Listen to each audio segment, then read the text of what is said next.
Assalamualaikum warahmatullahi wabarakatuh. Bismillahirrahmanirrahim. Alhamdulillah. Tsumma alhamdulillah. Tsumma alhamdulillah. Alhamdulillah amin wassalatu wassalamu ala asrofil anbiya'i wal mursalin sayyidina wa maulana wa syafi'ina wa habibina wa qurrati ayunina Muhammad sallallahu alaihi wasallam wa ala alihi wasallam. Amma ba'du, hadirin muhtaramin, para masyayikh, para habaib, khususnya tamu kita al-alamah sahibul fadilah Habib Umar bin Muhammad Al-Hafidh yang dari Yaman. Sungguh pagi hari ini saya mewakili kita, khususnya jamaah Masjid Baitur Rahman, menyampaikan syukur yang tidak terhingga bahwa pagi hari ini kita berada di majlis yang penuh barokah, penuh rahmat Allah Subhanahu wa taala. Kami sampaikan selamat datang, ahlan wa sahlan bi hudurikum ya masyayikh, ya habaib, di masjid yang insyaallah penuh barokah ini. Jazakumullah. Tasib. Kita perlu. Oke. Pagi ini kita di majelis yang penuh barokah, penuh rahmat. Kita sudah bersama-sama membaca kalimat-kalimat thayyibah, bacaan Al-Quran, sholawat Nabi yang luar biasa banyaknya tadi. Dengan khusyuk kita baca, berbagai zikir kita ucapkan. Itu semuanya insya Allah akan menjadi bekal bagi kita. Ala bidzikrillahi tatma'innul qulub. Sekali lagi ini penuh barokah, penuh keberkahan. Dan insya Allah akan menjadikan masjid ini akan lebih bercahaya ke depannya. Saya sampaikan pada Habib bahwa masjid ini menampung 4.000 jamaah, tapi hari ini tidak muat. Berarti yang hadir di masjid ini pagi ini lebih dari 5.000 orang. Semuanya berzikir kepada Allah, semuanya bersolawat kepada Rasulullah, semuanya mengajukan doa kepada Allah. Bukan hanya kita sekarang ini berkumpul, tetapi para malaikat sekarang sedang bersama-sama kita. Beruntunglah kita bersama guru kita, Alamah Sahibul Fadilah Syekh Umar bin Muhammad Al-Hafidh. Insya Allah ini menjadi titik awal kita. Ke depan insya Allah masjid ini akan lebih sering lagi ada kegiatan seperti ini, sehingga masjid ini akan senantiasa mendapatkan cahaya dari Allah SWT, memberi manfaat kepada semua jamaah, bahkan kepada masyarakat sekitarnya, bahkan kepada masyarakat Semarang insya Allah. Masjid Baitur Rahman terletak di tengah-tengah kota Semarang, ibu kotanya Jawa Tengah. Di Semarang ini ada lebih 300 masjid. Insya Allah semuanya nanti juga akan bisa tertular oleh cahaya yang sekarang berada di Masjid Baitur Rahman ini. Atas kehadiran Alamah Hafidh si Habib Umar bin Muhammad Hafidh, kami sampaikan terima kasih, syukron katsiran kepada kehadiran penjenengan, dan sewaktu-waktu kami siap untuk kedatangan seperti ini lagi. Terima kasih. Assalamualaikum warahmatullahi wabarakatuh. Assalamualaikum warahmatullahi wabarakatuh. Jazallah رئيس مجلس العلماء ورئيس المسجد الذي ذكره خير الجزاء. Terima kasih banyak kepada Ketua MUI Bapak Kiai Haji Daraji yang juga sebagai Ketua Ta'mir Masjid Baitur Rahman. وقد ناب عن بقية العلماء وأهل البلد. Dan demikian juga kepada para alim ulama yang lain yang ada dalam kesempatan ini. وكلامه يدل على العلم وعلى مسلك أهل السنة والجماعة. Dan sambutan beliau menunjukkan keilmuan beliau dan langkah beliau dalam naungan ahlu sunnah wal jamaah. ويدل على الاتصال بذوق الصالحين. Dan menunjukkan adanya hubungan beliau dengan cita rasanya para solihin. فالله يزيدهم نورا وإيمانا ويقينا ويجري على أيديهم الخير. Mudah-mudahan Allah tambahkan beliau cahaya, iman dan yakin, dan dari tanganlah beliau insyaallah terbuka segala kebaikan. لأهل هذه البلدة والإندونيسيا والمسلمين. Untuk penduduk sini dan Indonesia dan seluruh kaum muslimin. ويطول أعمارهم في عافية ويجعلنا وإياهم متحابين فيه متعاونين على ما يرضيه. Mudah-mudahan beliau dipanjangkan umurnya dalam afiah dan bisa kerjasama dengan kita dengan kebaikan. ويرحم المتقدمين من مشايخهم وعلمائهم وأهل اليقين. Dan mudah-mudahan Allah berikan rahmat dari ulama-ulama dan para masyayikh yang telah mendahului kita. ونكمل مجلسنا مجلس العلم بالقراءة في هذا الكتاب ربانية لا رهبانية للشيخ أبو الحسن الندوي عليه رحمة الله. Dan kita akan lanjutkan dalam pembicaraan kita dalam kitab Rabbaniyah la Rahbaniyah yang dikarang oleh Syekh Abil Hasan Ali Al-Hasan An-Nadawi. Bismillahirrahmanirrahim. Qala al-muallifu rahimallahu ta'ala anhu wa nafa'ana bi ulumihi wa ulumikum fid dharain amin wa radhiyallahu ankum.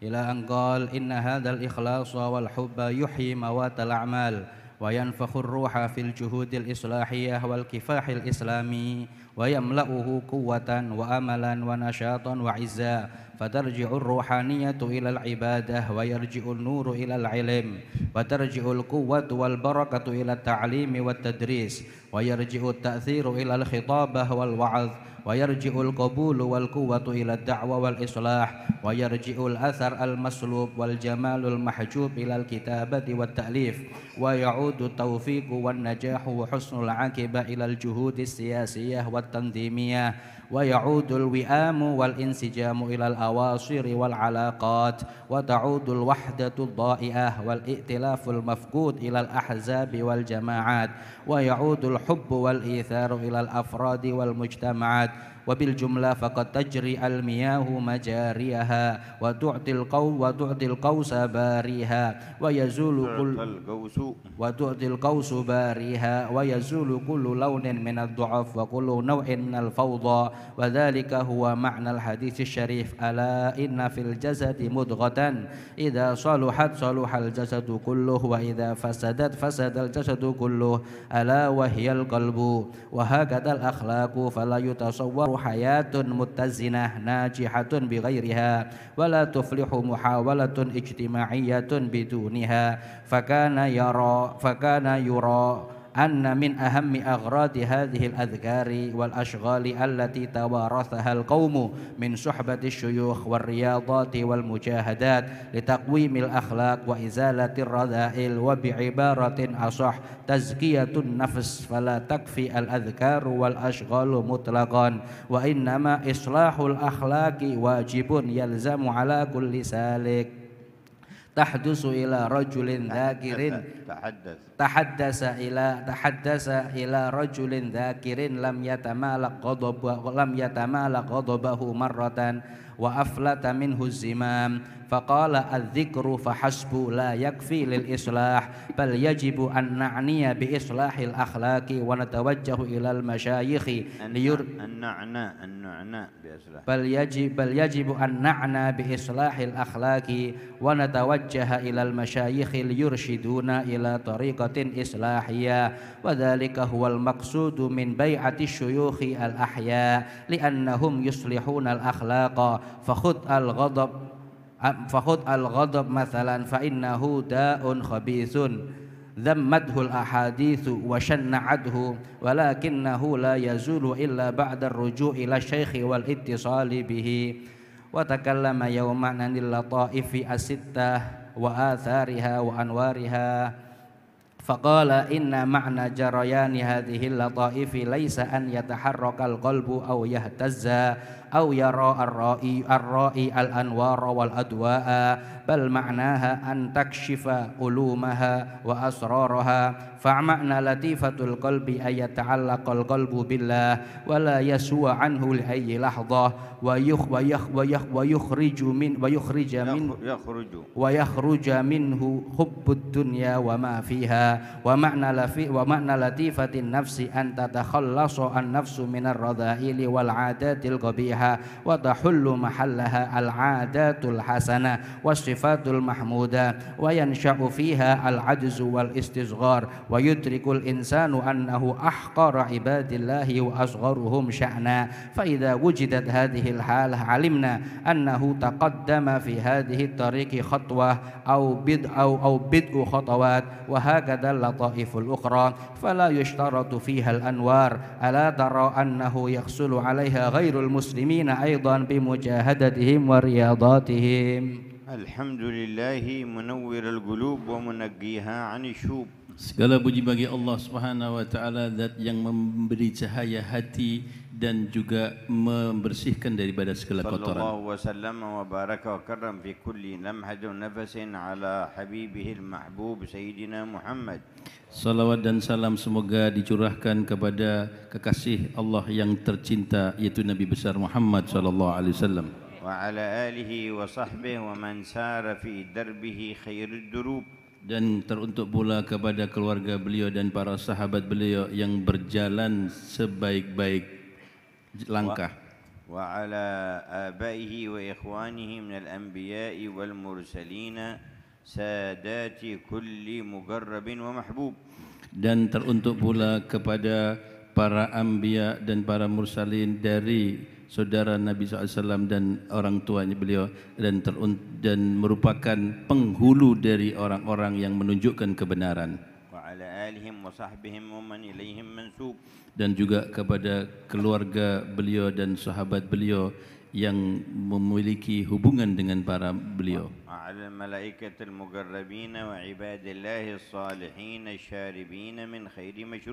Dan kepada pula para malaikat dan kepada para hamba-hamba Allah yang saleh yang minum dengan minuman yang nikmat.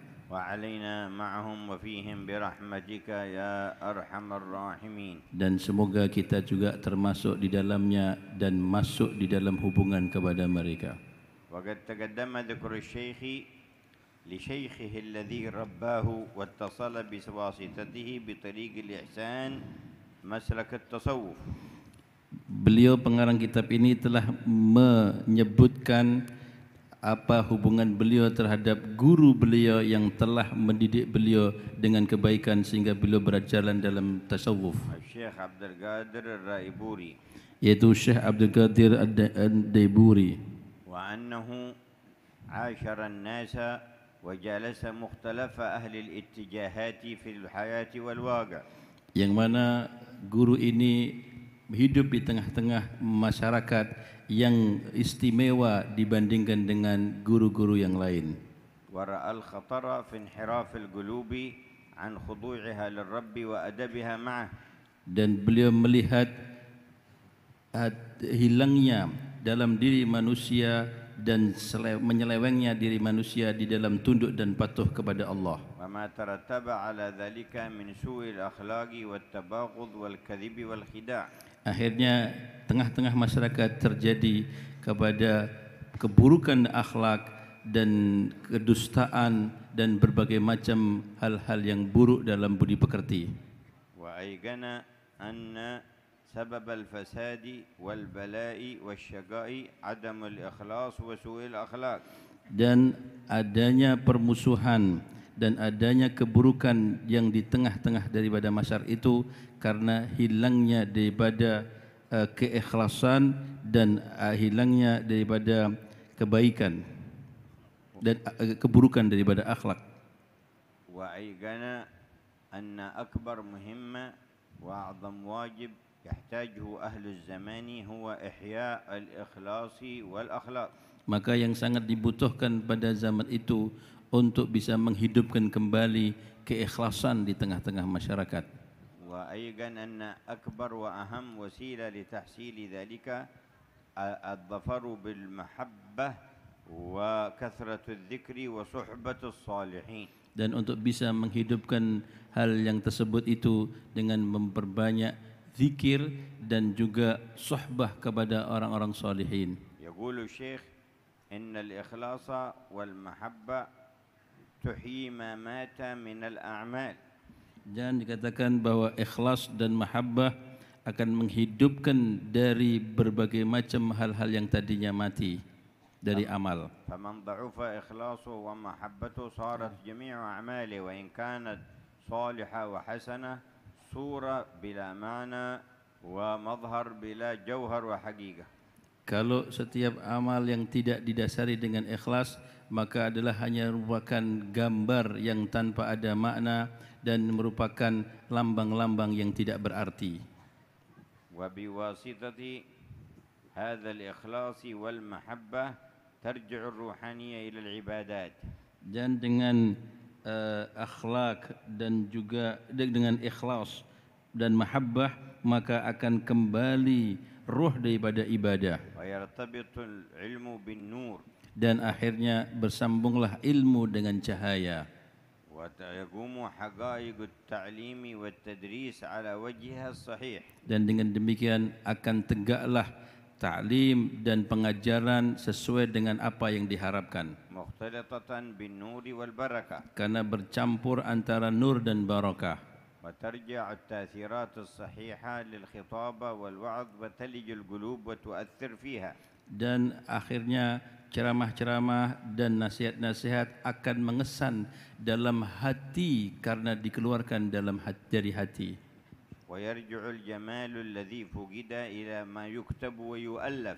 Dan akan muncul kembali keindahan di tengah masyarakat yang akan membumi dari apa yang ditulis ataupun yang diceramahkan. وأصحاب الحركات المختلفة من أجل الجهود التنظيمية في المجتمعات والسياسية كذلك يعود إليهم توفيق ونجاح ووئام وانسجام. Dan orang-orang yang memiliki gerakan-gerakan dan juga orang-orang yang ahli politik pun juga akan terpengaruh dengan ceramah-ceramah tersebut sehingga akan terjadi perubahan yang baik. فتحيا وحدة الإسلام التي ضاعت. Dan akan hidup kembali persatuan Islam yang hilang. ويرجع الائتلاف بين جماعات المسلمين الذي فقد. Maka kembali menjadi rukun daripada jamaah-jamaah muslim yang tadinya telah sirna. قال وهذا سر هذا من أسرار قوله صلى الله عليه وسلم ألا إن في الجسد مضغة إذا صلحت صلح الجسد كله. Dan inilah yang merupakan rahasia dari sabda Nabi SAW, sesungguhnya di dalam jasad manusia ada segumpal darah dan apabila segumpal darah ini baik akan baik pula seluruh tubuhnya. وإذا فسدت فسد الجسد كله ألا وهي القلب. Dan apabila rusak segumpal darah ini akan rusak pula seluruh jasad manusia, ketahuilah segumpal darah itu adalah hati. فكان يدرك أن من أكبر أغراض ومقاصد الأذكار والأعمال التي يرتبها الشيوخ على التلامذة وأنواع المجاهدات المقصود منها تقويم الأخلاق وإزالة الرذائل.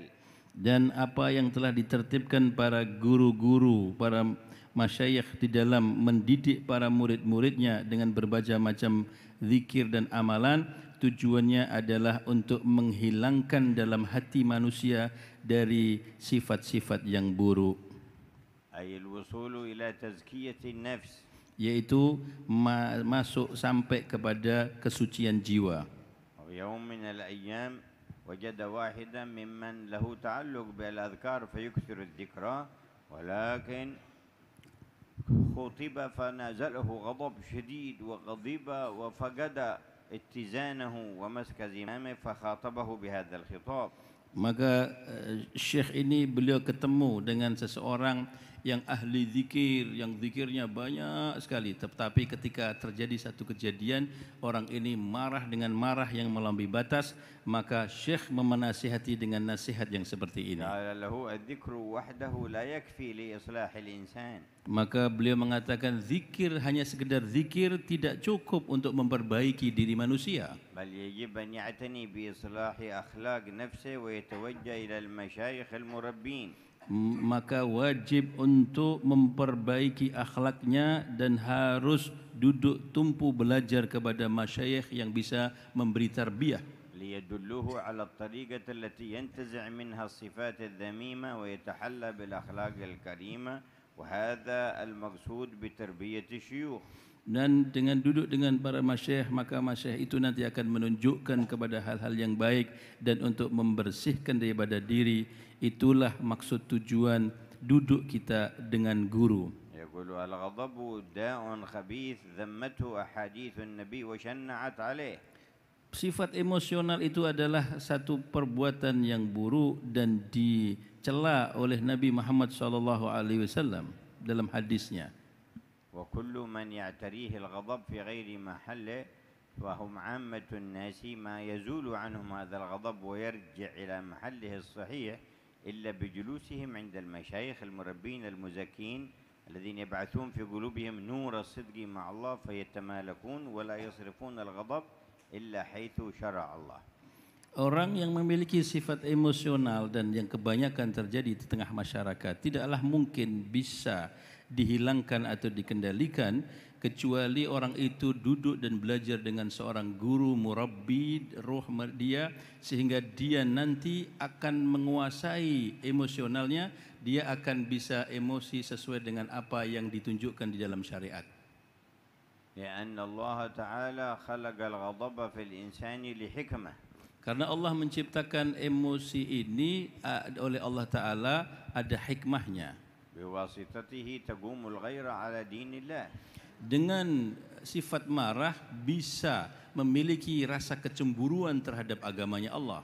وبواسطته تحرس الحقوق والأعراض والأموال والدماء من أن تنتهك حرماتها. Dengan sifat marah juga bisa menjaga kehormatan dan harta benda dan juga hal-hal yang menjadi hak-hak mereka. وبواسطة ذلك الغضب أيضا يقوم الجهاد في سبيل الله. Dengan sifat marah itu pun juga berdirilah tegak jihad fi sabilillah. فإذا فقد الغضب من أصله لم تكن باعثة للغيرة ولا للجهاد. Tetapi kalau kemarahan itu hanya sekedar sendiri saja, maka tidak ada, kalau tidak ada kemarahan tidak akan muncul daripada jihad dan tidak ada muncul kebelaan.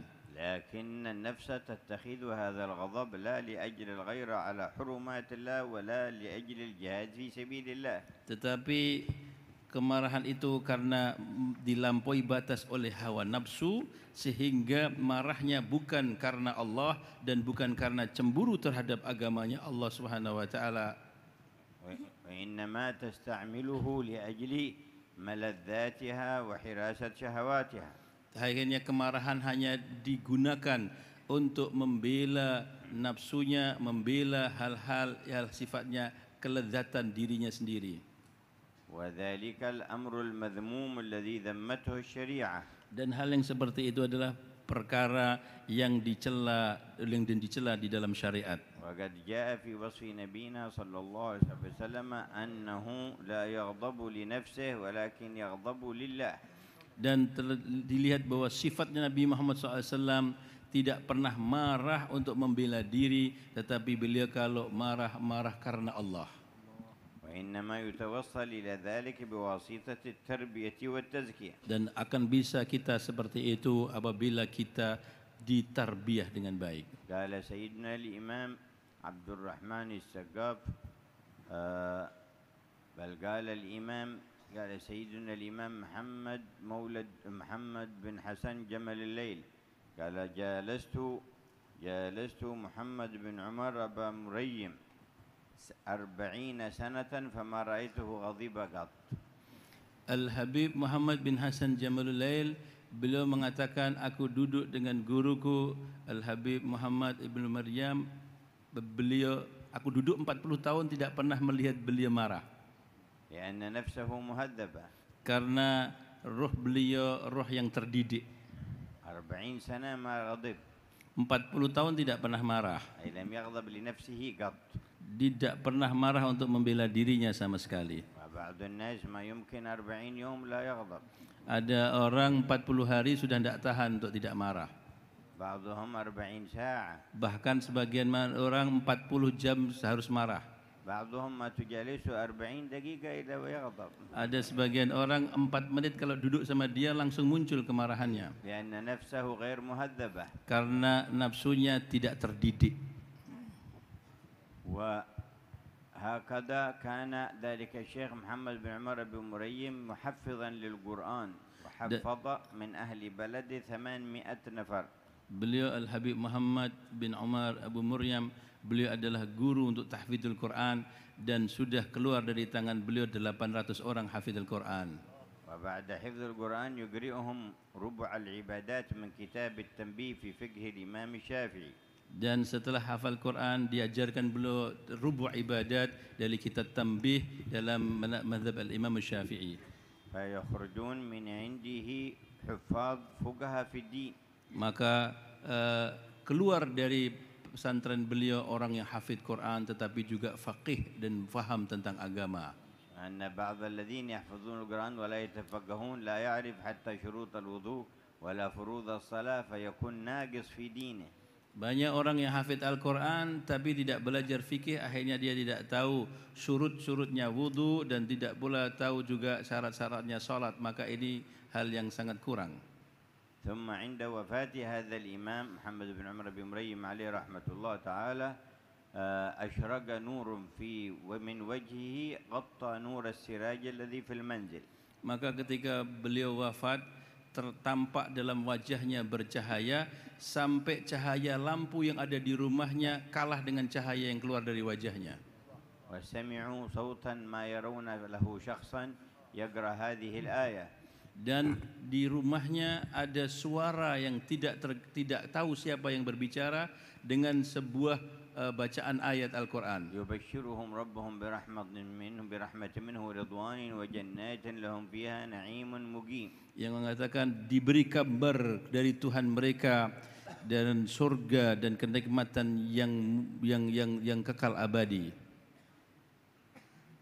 ثم لحده في قبره سيدنا الإمام محمد بن حسن جمل الليل. Kemudian yang masuk kubur untuk melahatkan beliau adalah murid beliau Habib Muhammad bin Hasan Jamalul Lail. جد سيد علوي السري. Ya, Habib Muhammad bin Hasan Jamalul Lail adalah kakeknya Habib Alawi bin Ahmad As-Sari. ولما ألحده في قبره إذا بروحه تكلمه وهو ميت. Dan ketika beliau berada dalam kubur, maka rohnya diajak bicara padahal beliau dalam keadaan meninggal. ويقول له ساعة العون يا أبا حسن وساعة العون عند أهل حضرموت في لهجتهم الساعة التي تدرك النفس فيها مناها ويحصل الإنسان الفوز والمبتغى يقول ساعة العون.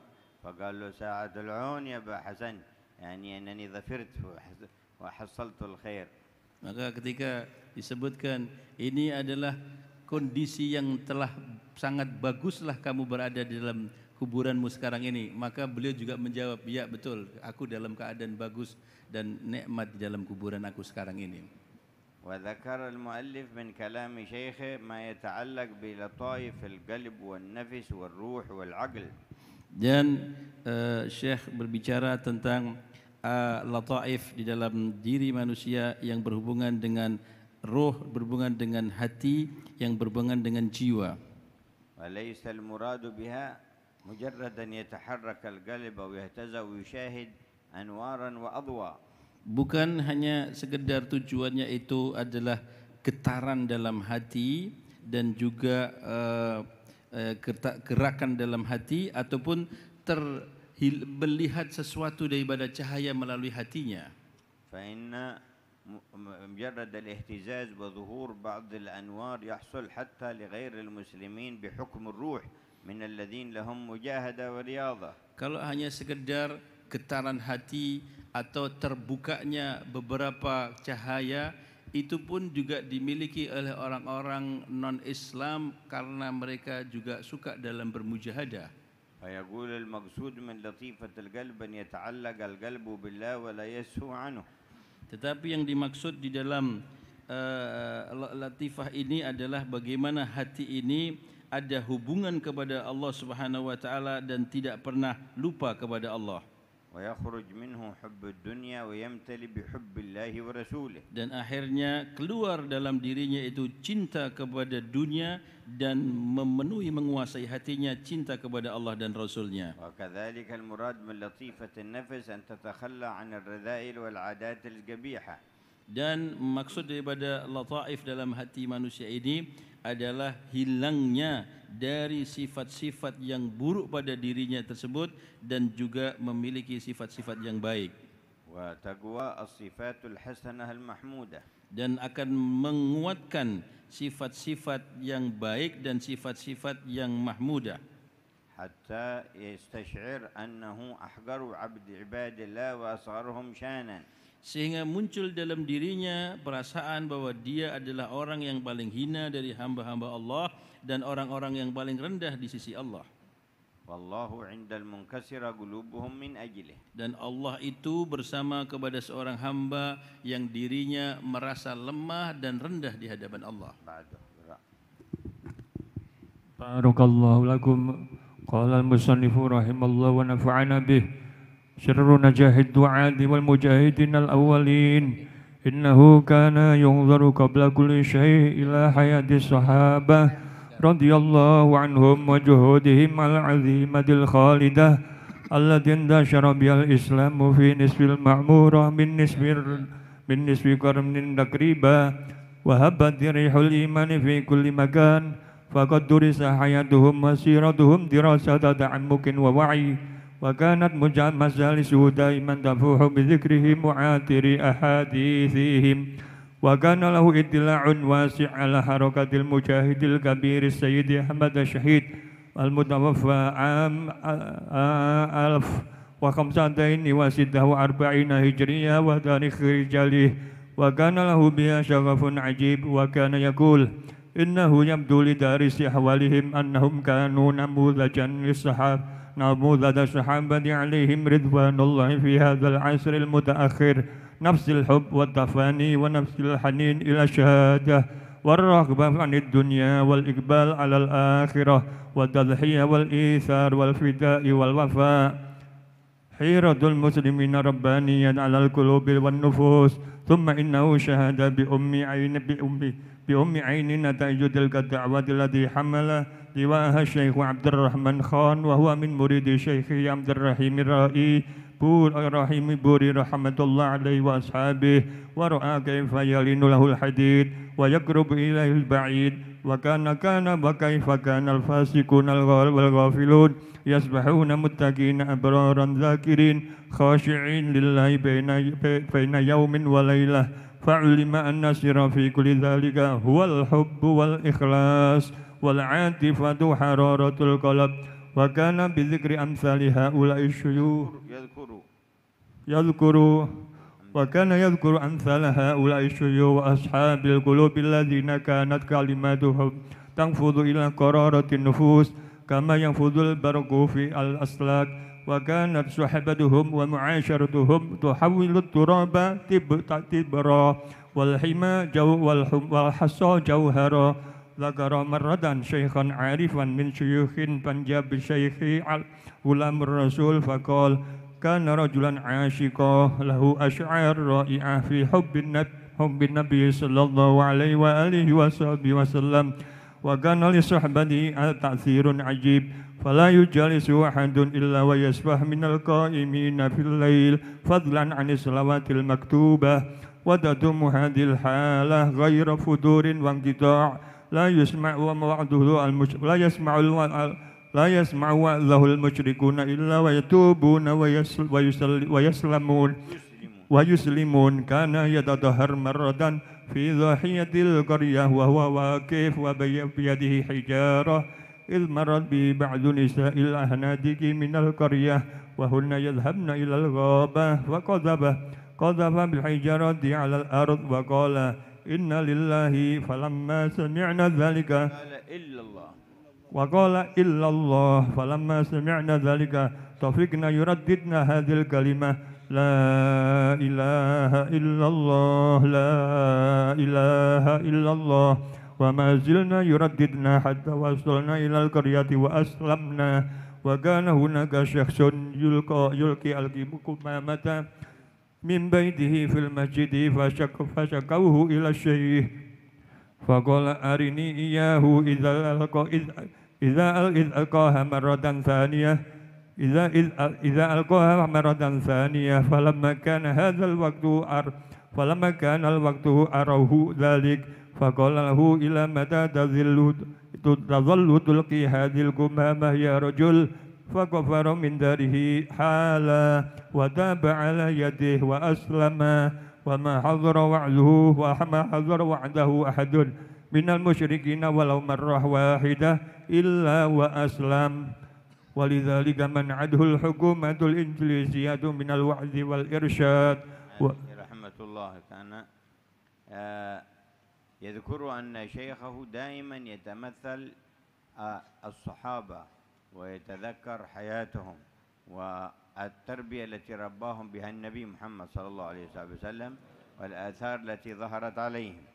Dan disebutkan bahwa guru beliau itu kehidupannya seperti daripada kehidupan sahabat dan memiliki daripada banyak kelebihan-kelebihan yang dalam budi pekerti yang luhur dan kesucian daripada jiwa. وذلك لأن حقائق التصوف كلها ترجع إلى تربية النبي محمد وإلى مسلك الرعيل الأول. Karena seluruh hakikat daripada ilmu tasawuf itu pada pastinya adalah merupakan tarbiyah daripada Nabi besar Muhammad sallallahu alaihi wasallam. ولذلك قال الإمام عبد الرحمن بن عبد الله بالفقيه فجميع الطرق الصوفية أساسها اتباع الكتاب والسنة. Dan maka disebutkan Imam Abdullah bin Abdurrahman Bil-Fiqih, beliau mengatakan bahwa asas daripada ilmu tasawuf ini adalah mengikuti kitab dan sunnah. ثم إنه استجلى أوصاف الصحابة في الشيوخ الذين كانوا في الوقت المتأخر في وقته وقريبا من وقته. Maka dengan demikian muncullah sifat-sifat yang mulia yang dahulu ada dalam diri para sahabat-sahabat Nabi muncul pada guru-guru yang sekarang ini ada. وهذا من أقوى الأسباب للاتصال بسيرة النبي وتزكيته. Maka inilah merupakan asbab-asbab yang mudah di dalam berhubungan dengan sifat mulianya Nabi besar Muhammad sallallahu alaihi wasallam. نظرنا للصالحين في زماننا ومطالعتنا لمناقب وأحوال من مضى من الصالحين والعارفين. Yaitu dengan cara kita melihat orang-orang yang mulia pada zaman sekarang dan mempelajari sirah kehidupan orang-orang yang terdahulu daripada orang-orang saleh. ويقول كان له اطلاع واسع على حركة المجاهد السيد أحمد الشهيد. Dan dulu ada seorang yang suka di dalam harakatul jihad yaitu Syekh Ahmad Syahid. وعامة المسلمين أوحي إليهم من وحي شياطين أهل الأرض أن العزة والشرف عند الفجار والكفار وغيبوا عن أذهانهم الاعتزاز بآبائهم الصالحين ومن مضى في بلدانهم من الأتقياء والعارفين فصاروا لا يهتمون بأخلاقهم ولا لسيرهم ولكن يتابعون أخبار بعض اللاعبين أو الراقصين أو المغنين أو أهل المخدرات وما إلى ذلك من الفسقة والعياذ بالله تبارك وتعالى.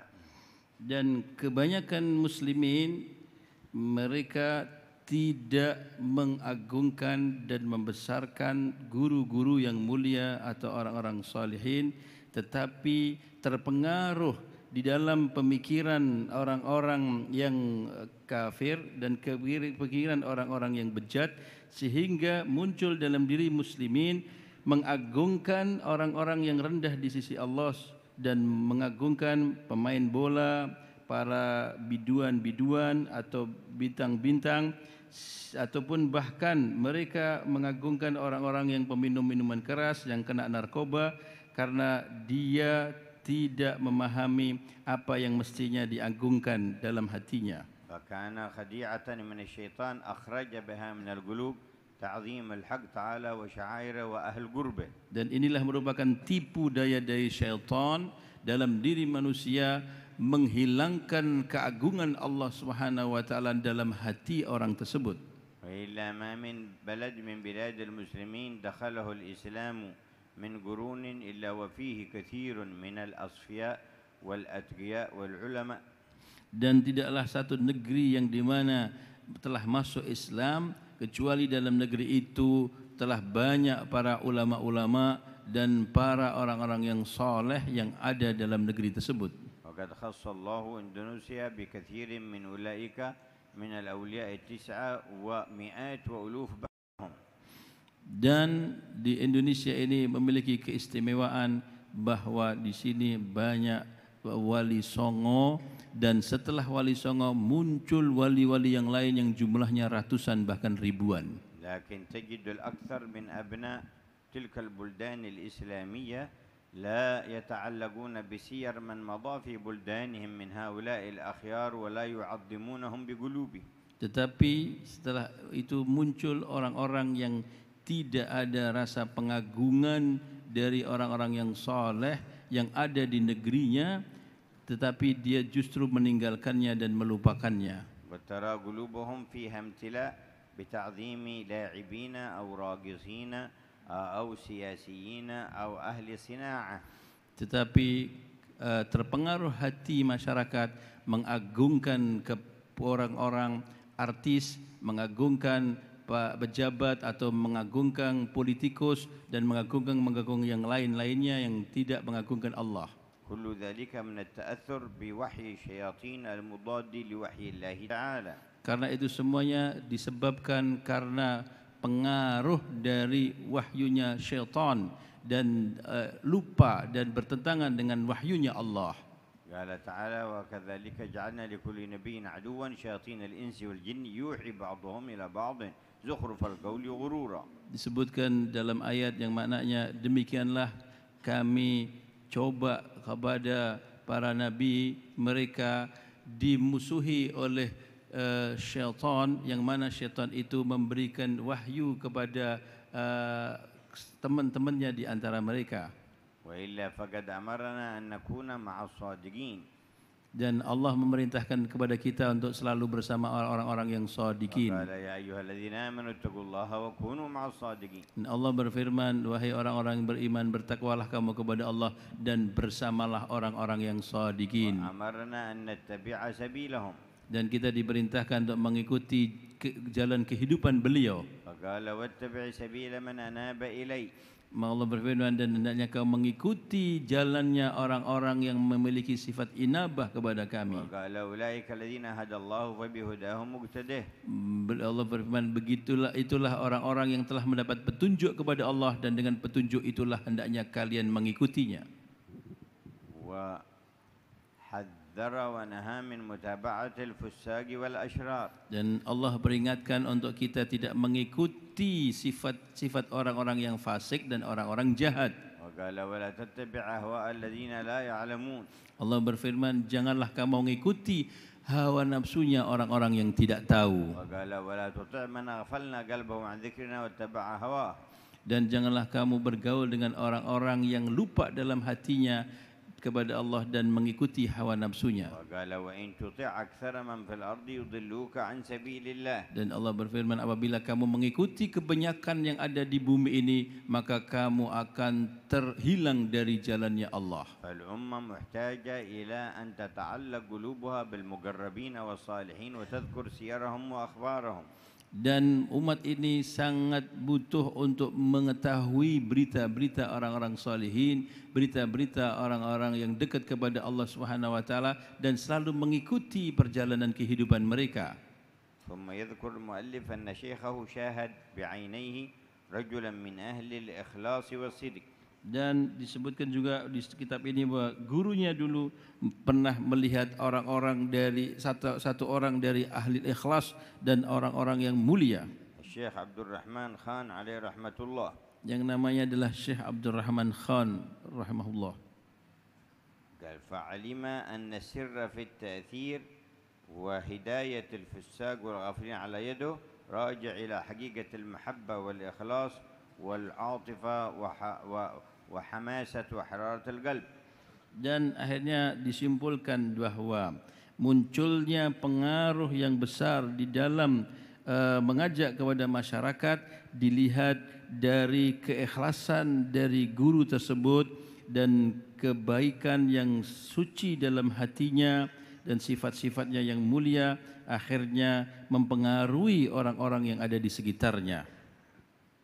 فكان يشاهد كم تاب على يد ذلك الشيخ. Dan disaksikan langsung berapa dari tangan beliau orang-orang yang bertaubat. وتلين قلوب من يشاهدون ومن يسمعون. Dan hati ini langsung menjadi lembut ketika mendengar ceramahnya dan memandang wajahnya. وذكر شيخا من شيوخ البنجاب يقال له غلام رسول. Dan disebutkan juga dari salah satu guru yang mulia yang namanya Syekh Ghulam Rasul. وكان له تعلق قلبي قوي بسيدنا النبي محمد وتعظيمه ومدحه. Dan beliau adalah orang yang sangat memiliki ta'alluq yang kuat hatinya dengan Nabi Muhammad sallallahu alaihi wasallam. وكان له أشعار في مدح الحبيب صلى الله عليه وسلم رائعة. Dulu beliau punya puisi-puisi, syair-syair untuk memuji Nabi sallallahu alaihi wasallam yang sangat hebat. فكان ذاك الشيخ لا يجالسه أحد إلا يصبح من القائمين في الليل فضلا عن الصلوات المكتوبة والرواتب والضحى والوتر. Dan disebutkan bahwa siapa saja yang duduk dengan syekh ini langsung aktif untuk tahajud, qiyamul lail, apalagi salat wajib atau salat sunnah rawatib yang lain. حتى كان المشركون إذا سمعوا وعظه يتوبون ويسلمون. Bahkan orang-orang musyrik pada saat itu apabila mendengarkan ceramah beliau langsung bertobat dan masuk Islam. ومن عجائب ما أظهر الله على يده هذه القصة. Yang sangat ajaib yang disebutkan di kitab ini adalah satu kisah. كان في القرية يتوضأ وهو واقف بيده حجر. Dan dulu beliau berwudu di satu desa dan beliau berdiri dan di tangannya ada batu. فمر جماعة من نساء القرية من الهندوس الكفار. Dan lewatlah serombongan wanita yang beragama Hindu. فكان يرمي بالحجر على الأرض يقول لا إله إلا الله لا إله إلا الله. Kemudian beliau melempar batu yang ada di tangannya ke bumi sambil mengatakan la ilaha illallah la ilaha illallah la ilaha illallah. سمعنا النساء من ذلك فامتلأت قلوبهم. Maka perempuan-perempuan Hindu itu mendengar apa yang diucapkan syekh itu, tahu-tahu hati perempuan ini penuh dengan kalimat itu. فأخذنهن يرددن لا إله إلا الله لا إله إلا الله. Akhirnya perempuan-perempuan Hindu itu mengikuti daripada ucapan syekh dan perempuan mengatakan la ilaha illallah la ilaha illallah la ilaha وما illallah. زلنا يقولن كذلك حتى وصلنا إلى بيوتهن فأسلم. Dan terus menerus orang perempuan ini mengucapkan kalimat itu sampailah perempuan itu di rumah mereka dan akhirnya mereka semuanya masuk Islam. قال وكان هناك عندهم شخص عنده إساءة أدب وعدم تعظيم لحرمة الله فكان يرمي بالقمامة في المسجد. Dulu di kampung itu ada satu wanita yang tidak mengagungkan dengan kehormatan sehingga dia melemparkan sampah ke dalam masjid. كان بيته ملاصق للمسجد ويرمي القمامة إلى المسجد. Ya, perempuan ini rumahnya di dekat masjid dan dia meletakkan sampah di dalam masjid. فشكوا إلى الشيخ منه. Maka beliau menceritakan ini kepada syekhnya. قال إذا ألقاها مرة ثانية أروني إياه. Apabila dia melemparkan sampah itu ke masjid, tunjukkan aku kepadanya.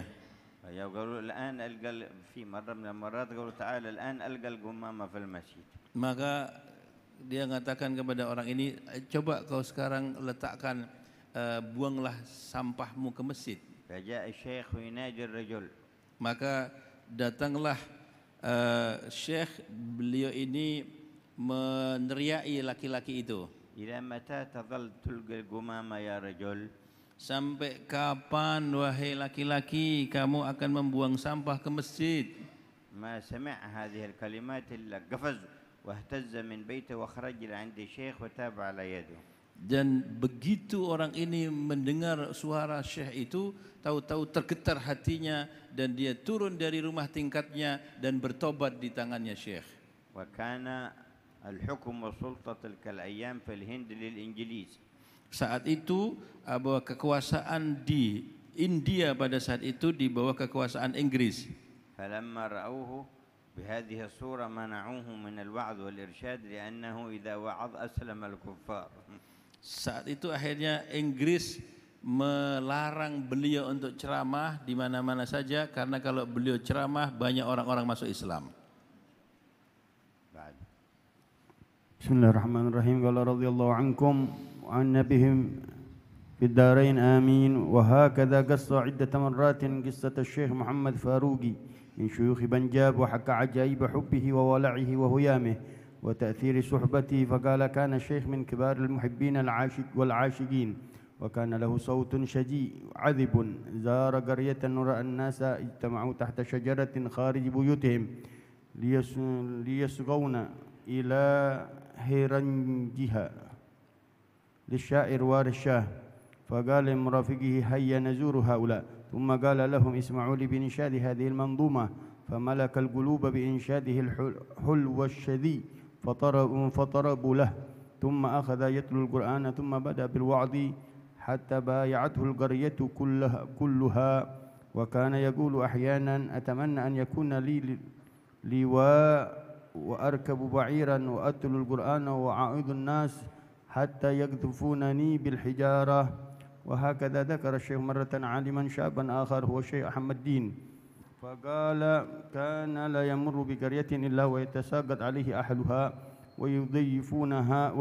ويضيفونه ولا يخلون سبيله إلا بعد ضيافة تدوم شهرا تقريبا. زار كنكوه مرة وأكثر أهلها من أسرة شيوخه ولكنهم التاتوا حوله وما ودعوه إلا بعد نصف شهر وفاضت عيونهم لفراقه. وكانت هنالك حفلة كبيرة في ديوبندا فقدمه أحد كبار العلماء الموجودين كخطيب. فقلت له كيف يخطب أمام هذا الجمع من الشيوخ والعلماء وليس طويل الباع في العلم؟ فقال إن من عباد الله من لا تشرئب إليهم الأعناق ولا يسترعون الانتباه ولكن يجري الله على أيديهم الخير الكثير. وهكذا كان. فقد خطب 3 ساعات كاملة وكان لخطابته تأثير كبير في النفوس. كان الشيخ عبد القادر رحمه الله يعتبر هذه جميع الحركات الثائرة الناجحة والجهود الإصلاحية نتيجة إخلاص القادة وحسن نيتهم وتحمسهم وعاطفتهم وحبهم.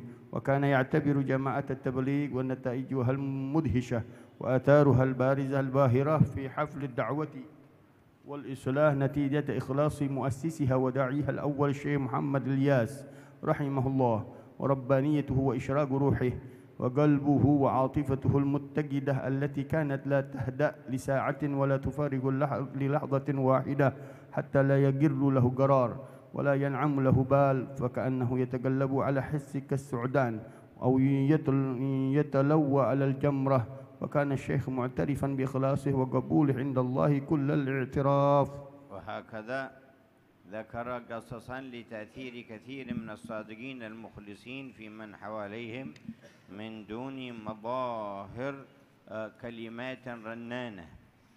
Dan disebutkan cerita-cerita dari orang-orang, dari guru-guru yang mulia yang sangat memiliki pengaruh yang besar tanpa harus dengan ucapan-ucapan yang berlebihan. وكان يرى آثارا لجماعة ظهرت في تلك الأيام تسمى جماعة التبليغ، فيرى أن الآثار الطيبة للقائمين في ذلك المنهج من إخلاص وصدق المؤسس الشيخ محمد إلياس عليه رحمة الله.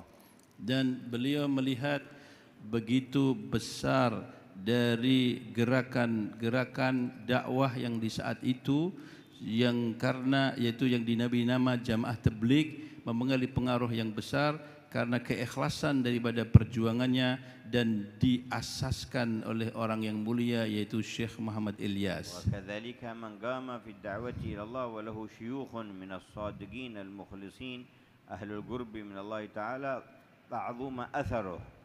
Dan juga disebutkan dari juga para dai-dai Allah yang ikhlas dan sadiqin yang juga punya pengaruh yang besar di tengah-tengah masyarakat. فإذا انقطع بقلبه عن الشيوخ وانفصل عن سر الاتصال بهم فقد روح الدعوة وحقيقتها.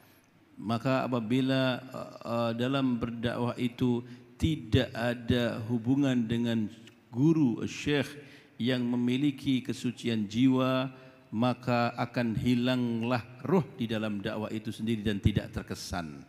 وقبل عدد من السنين كان بعض أهل العلم متصلا بشيخ من الشيوخ في بلدة له، فكان لكلامه أثر في القلوب ومحبة من الناس وتأثر، فكانوا يجتمعون على مجالسه واستماع خطبه ويتسابقون لخدمته.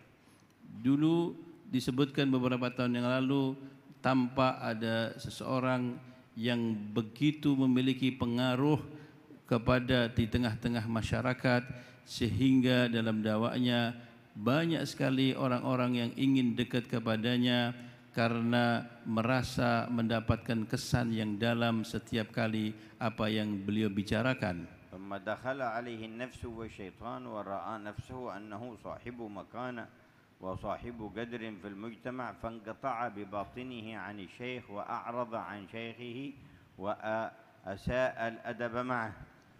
Tetapi orang ini karena memiliki pengikut yang begitu besar yang terus-terus berada di hadapannya, muncullah dalam hatinya sifat bahwa merasa dirinya besar, merasa dirinya mampu, sehingga dia memutuskan dirinya untuk hubungan kembali kepada gurunya dan dia akhirnya tertipu kepada dirinya sendiri. فصارت خطبه لا تروق للناس ولا تدخل قلوبهم ولا تعجبهم ولا تؤثر فيهم.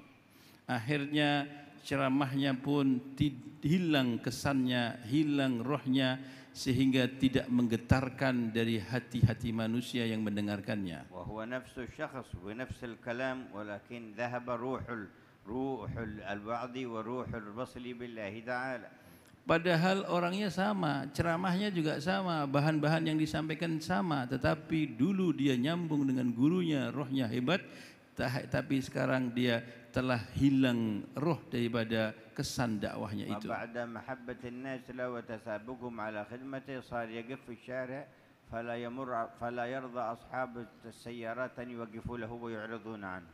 Padahal dia itu awalnya memiliki murid yang banyak dan banyak orang yang ingin untuk khidmat kepada dia, tetapi akhirnya hilang pengikutnya. Kalau dia duduk atau berdiri di jalan tidak ada orang yang menyapanya, bahkan tidak ada orang yang mau melihatnya. Allah yarzuqna as-sidqa wal ikhlas wal adab ma'ahu wa ma' ibadihi as-salihin. Mudah-mudahan Allah memberikan kita rezeki ikhlas dan juga kita beradab, berakhlak dengan hamba-hamba Allah yang saleh.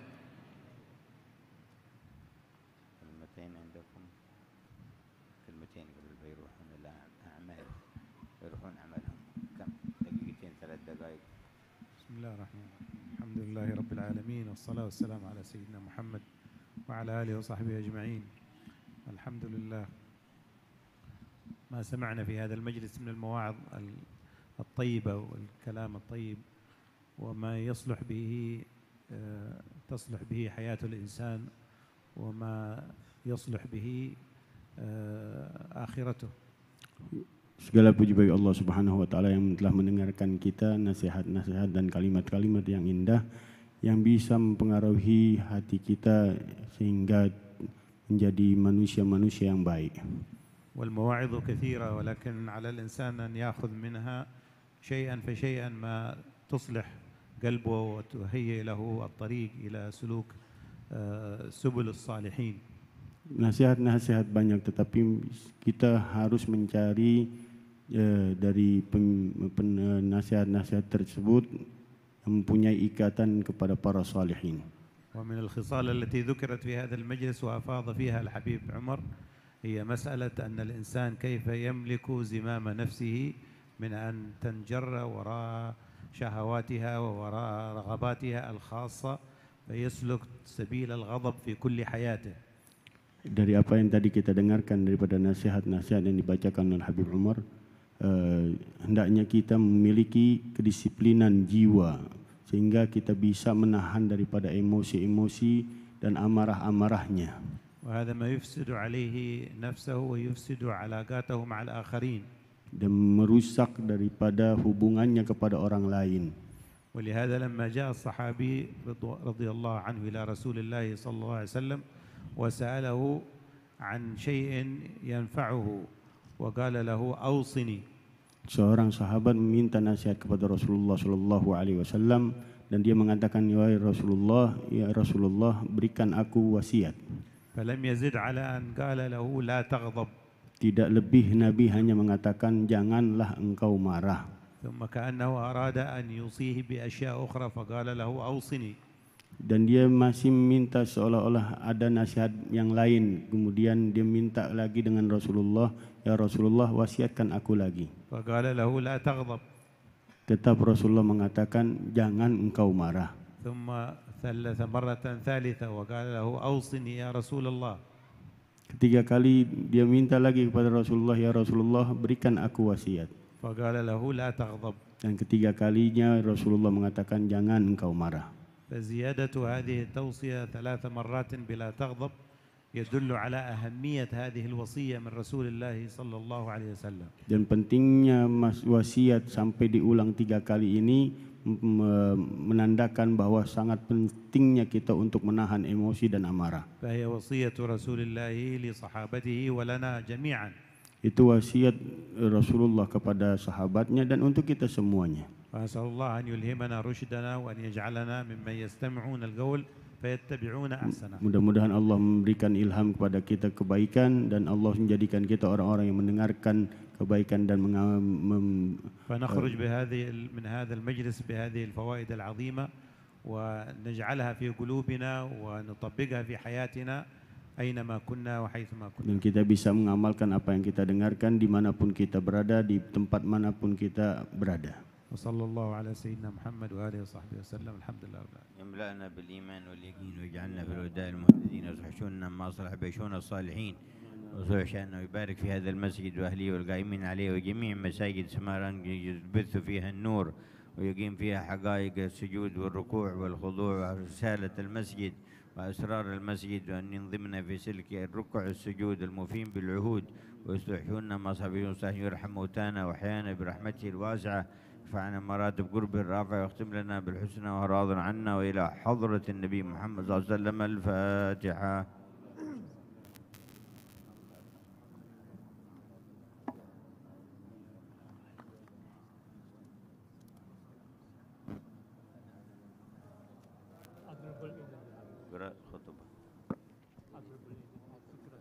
بسم الله الرحمن الرحيم. نوينا أن نأتي بخطبة النكاح مثل ما نووا أهلنا وأسلافنا ورجالنا وشيوخنا وأباؤنا الصالحون. الله يدخلنا نياتنا في نياتهم وأعمالنا في أعمالهم وأخلاقنا في أخلاقهم ونستحضر أرواحهم الطاهرة الزكية في هذا المسجد الشريف وعند هذا العقد المبارك ونهدي لهم الفاتحة. أعوذ بالله من الشيطان الرجيم. بسم الله الرحمن الرحيم. الرحمن الرحيم مالك يوم الدين إياك نعبد وإياك الحمد لله المحمود بنعمته المعبود بقدرته المرهوب من عذابه وسدوته المطاع السلطان النافذ أمره في سمائه وأرضه خلق الخلق بقدرته وميزهم بأحكامه وعزهم بدينه وأكرمهم بنبيه محمد صلى الله عليه وسلم أن الله تبارك اسمه وتعالت عظمته وقدرته جعل المصهرة نسبا لاحقا وأمرا مفترضا أوزج به الأرحام وألزم به الأنام فقال عز من قائل وهو الذي خلق من الماء بشرا فجعله نسبا وسرها وكان ربك قديرا فأمر الله يجري إلى قضائه وقضاؤه يجري إلى قدره ولكل قدر أجل ولكل أجل كتاب يمحو الله ما يشاء ويثبت وعنده أم الكتاب أما بعد فإن الأمور كلها بيد الله يقضي فيها ما يشاء ويحكم ما يريد لا مؤقب لحكمه ولا راد لقضائه ولا مقدم لما أخر ولا مؤخر لما قدم ولا يجتمع اثنان ولا يفترقان إلا بقضاء وقدر وكتاب من الله قد سبق ثم إن الحمد لله نحمده ونستعينه ونعوذ بالله من شرور أنفسنا ومن سيئات أعمالنا من يهدي الله فلا مضل له ومن يضلل فلا هادي له وأشهد أن لا إله إلا الله وحده لا شريك له وأشهد أن سيدنا محمدا عبده ورسوله أرسله بالهدى ودين الحق ليظهره على الدين كله ولو كره المشركون أما بعد فإن الله أحل النكاح وندب إليه وأنكح الأيام وأنكحوا فإن الله أحل النكاح وندب إليه وحرم سفها وأوعد عليه فبقوله تعالى وأنكحوا الأيام منكم والصالحين من عبادكم وإمائكم إن يكونوا فقراء يغنيهم الله من فضله والله واسع عليم وحرم السفه وعود عليه بقوله تعالى ولا تقربوا الزنا إنه كان فاحشة وساء سبيلا وقال تعالى آمرا بتقواه يا أيها الذين آمنوا اتقوا الله حق تقاته ولا تموتن إلا وأنتم مسلمون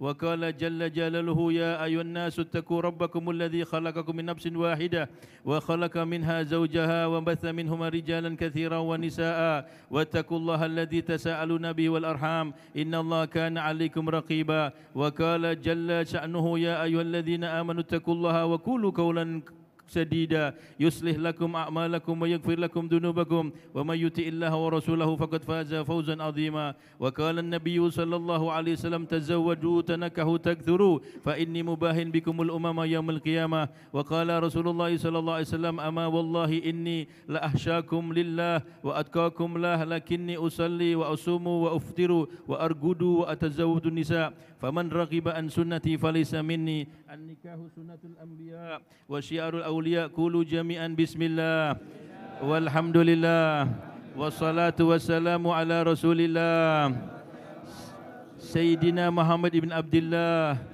صلى الله عليه وسلم أستغفر الله من ترك الصلاة ومن التقصير في الصلاة أستغفر الله من ترك الزكاة ومن التقصير في الزكاة أستغفر الله من ظلم الخلق أستغفر الله العظيم وأتوب إليه تبنا إلى الله تبنا إلى الله تبنا إلى الله من جميع المعاصي والذنوب كبيرها وصغيرها أشهد أن لا إله إلا الله وأشهد أن محمد رسول الله آمنا بالشريعة وصدقنا بالشريعة وتبرأنا من كل دين يخالف دين الإسلام تصافحا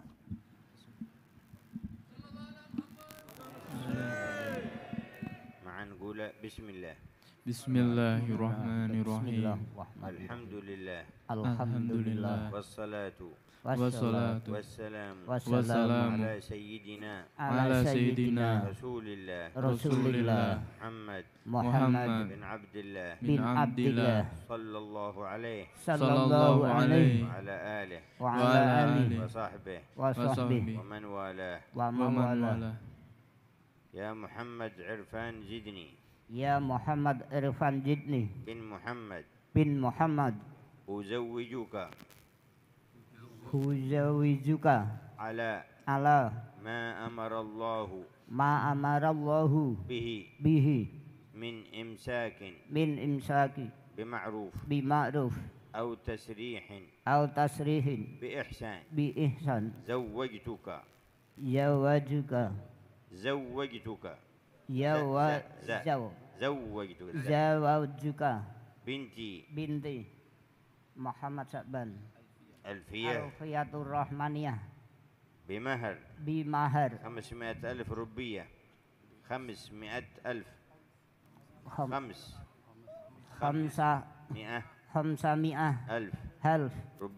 rupiah عملة إندونيسيا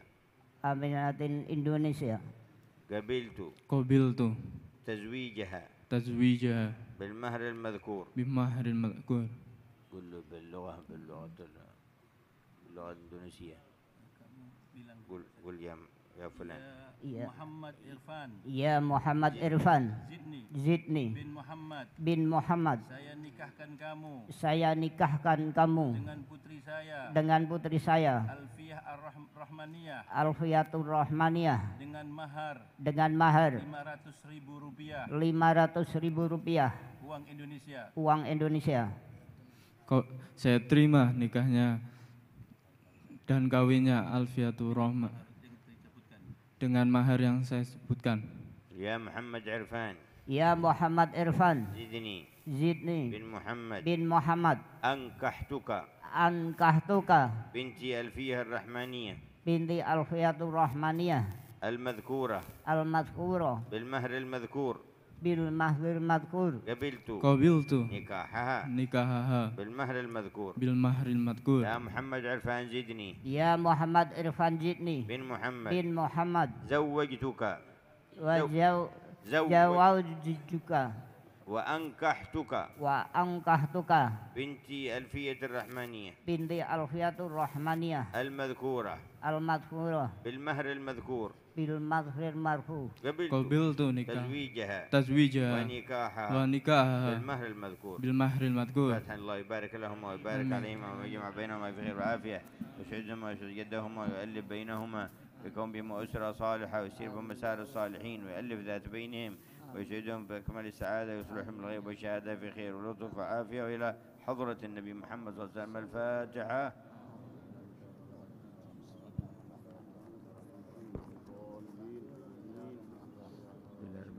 اللهم صل وسلم.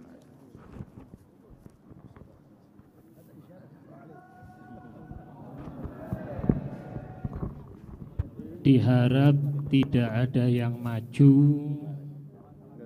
tidak ada yang maksa salaman. Tolong, beliau sudah capek. Tolong Pak Kiai jangan nyerbu. Pak Kiai, beliau sudah berhari-hari muter capek. Tolong hormati.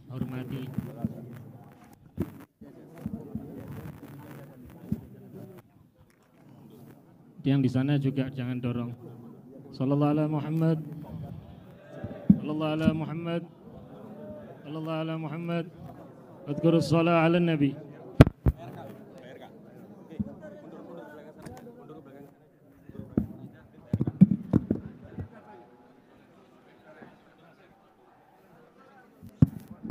Allahumma salli ala Muhammad. Ya Rabbi salli alaihi wa sallim. Allahumma salli ala Muhammad. Ya Rabbi salli alaihi wa sallim. Allahumma salli ala Muhammad. Ya Rabbi salli alaihi wa sallim.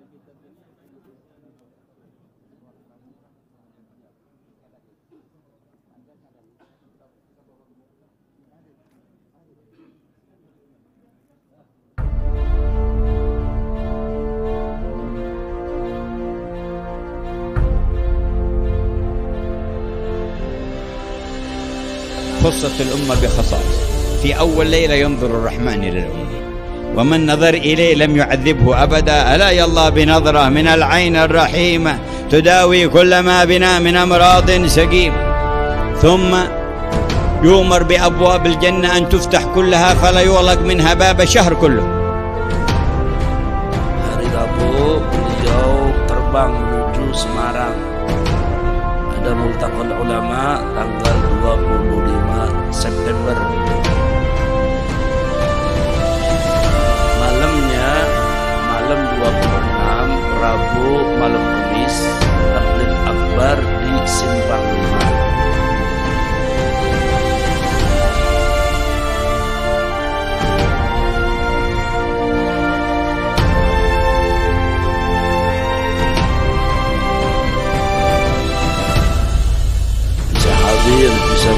wajah yang dipandang oleh datuknya sampai Nabi Muhammad sallallahu alaihi wasallam.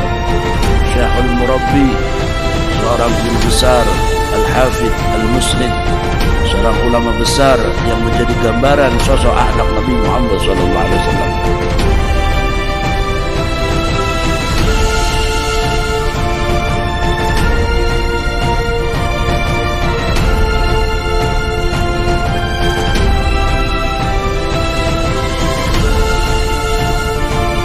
Semoga beliau diberikan panjang umur. Semoga beliau diberikan panjang umur.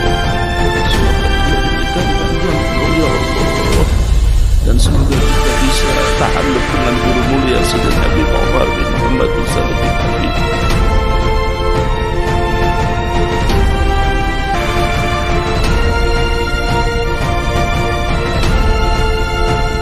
Semoga kalian bisa menghadirinya. Allahumma amin.